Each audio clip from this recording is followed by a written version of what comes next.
அடிக்கடி உடம்பு சரியில்லாம போது குருஜி. ஒரு மனுஷன் நோயற்ற வாழ்வா வாழ்றதுக்கு என்ன வழி? அதிகமா உணவு உட்கொள்றதுனாலதான் எல்லா கோளாறும் வருது. சுகர் வருது, பிரஷர் வருது, ஜீரண கோளாறு வருது, ரொம்ப தூரம் நடக்க முடியல. இதெல்லாம் வர்றதுக்கு என்ன காரணம்? அடிப்படை காரணம் உணவு அதிகமா உட்கொள்றோம். உடல் உழைப்பு கம்மி.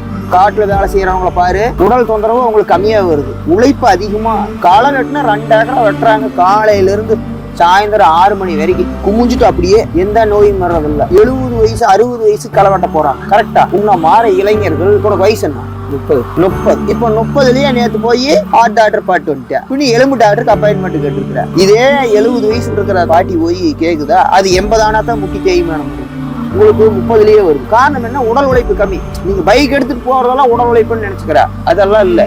கால்கள் படைக்கப்பட்டதே ஓடுறதுக்கு தான். கைகள் இருக்கிறதே மரமெல்லாம் ஏறுறதுக்கு தான். அதெல்லாம் விட்டுட்டோம், நடைமுறையில் இல்ல. ஏன்னா 2 மணி நேரம் 3 மணி நேரம் உடல் உழைப்பு இருக்கு. அப்ப நோய் கம்மியா வரும். சாயந்தரம் போய் நைட்டு படுத்தீங்கன்னா எப்படா பெட்டுன்னு போய் தேடணும். போய் படுத்துன்னு தூக்க மர மாதிரி இருக்கும். நீ அப்படி இல்ல.